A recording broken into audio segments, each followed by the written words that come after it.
Hello everyone and welcome to the 2012 Mole Racers series at Phoenix Motor Speedway. I'm Dylan Livingood alongside with Jack Strosky here, and it's lap 144 out of 156, and there's a lot of beat up moles in this race, but we're going one to go at the stripe here, and we're gonna look to try to make it green. Don't want any more moles to get beat up here, and Jack, what do you think the strategy is going to be here on this restart? Well, first things first, you gotta have a good restart. You have short track racing like this. If you get a couple good car links, you gotta start two abreast like this.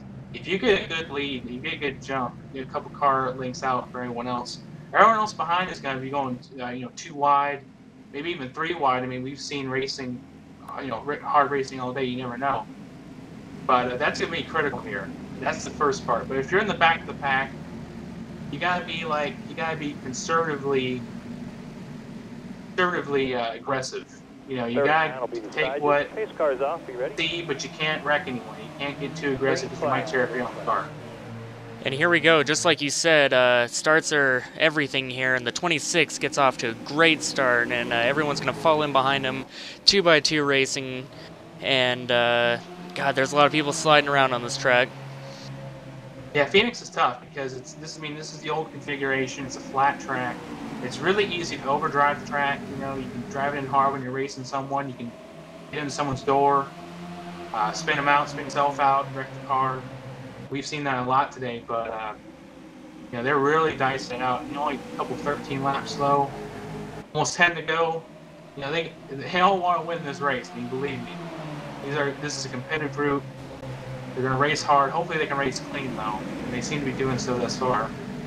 That's the big balance here at these kind of tracks. You got to balance between getting up through the field as one car gives the other a little bit of bump here.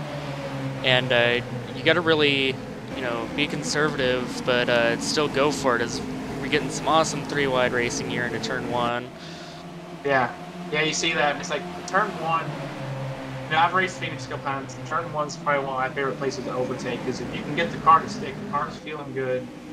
You can get up under someone and really get a drive off into the backstretch and get a runoff into the dog leg.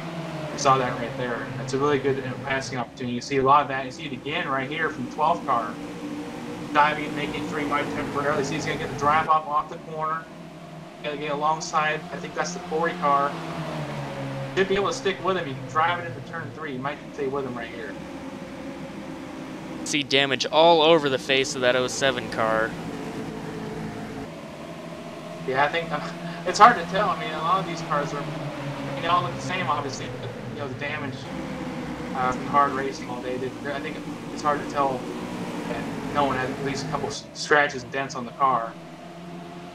And it's not over yet. We still got a chance for a caution to come up here, and definitely I don't think anyone's going to give an inch, so I wouldn't be too surprised if we see one coming up here.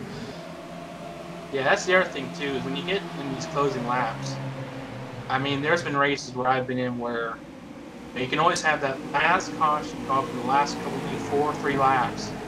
And the problem is that you've spent the whole last couple laps racing someone, and you wear out tires, you wear out the car, then you got to restart, then you got a worn out race car. So it's going back over time before. You got to be cautiously aggressive.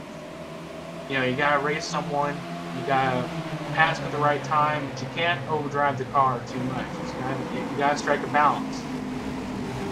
Yeah, it's definitely hard because you can't let that guy in front of you get too far ahead, because then your chances of getting that position are pretty much over. As we close into these few laps here. As you can see in that shot right there, the 26 still leading by a pretty sizable amount. It's probably one of those things where he kind of sees them kind of racing behind him, and he may can lean back a little bit, just kind of hit his marks. If he does that, and if the race stays green, he should probably come home with the checkered flag. Moving back farther in the field here, it looks like everyone's kind of settled out and gotten in their own rhythm here as they're mostly single file, but like we said, we're getting into closing laps here and it's still not over. Well, I mean, I think it's the calm before the storm. I think you're going to see a lot of people go for it. Last couple laps, maybe kind of set up the guy in front of him a little bit, and you set him up. Fill up that rearview mirror, get inside their head a little bit. This is definitely one of those Big tracks. wreck There's behind Oh, and here we go. We have a big wreck behind you, a lot of debris. You need to stop on 12 pit car road. looks like he got in the wall. Not sure if he had any help. The 92 had nowhere to go and just hit him hard. And wow, that was a big hit. Big hit. You know, and the car going right across the track right there, going in the corner. That's, you know, this track is a lot more narrow. 48 came across her nose and got the left front and it's fender. really amazing that there was only 2 cars in that wreck. That could have been a big one right there. see if we can get a replay here. But here we go. Oh, we got hooked. Looks like the 25 might have misjudged that a little bit, and 12 just took a bad bounce off the wall, and 92 nowhere to go. Unfortunate for him. To go on board with the 12 car that hit the wall really bad. Tight outside. Yeah, I think what happened there is the 25 maybe tried to duck in behind him going through the dog leg and just kind of misjudged where his quarter panel was and just, you know, he's right in that blind spot. Just hooked him right into the wall. As you see, there's no saving that car once it starts to get around. And I think this is the onboard with the 92. He thought that the car wasn't going to come back across the racetrack, and unfortunately it did. Yeah, you know, it's one of those things where you're always taught, like, to go towards the wreck because usually the car will not be there when you get there, but it just happened so fast. There's really nothing you can do about that. That's just really unfortunate luck for both drivers.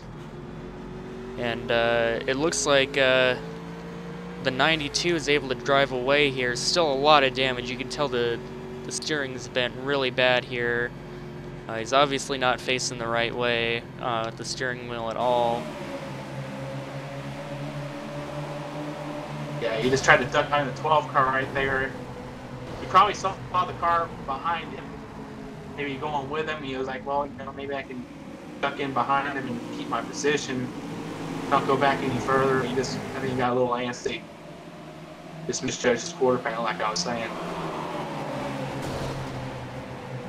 And that was a hard hit in the driver door. Yeah.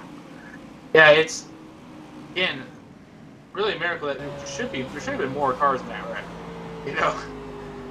But here's an onboard with the 25 here. See if we can find anything out here.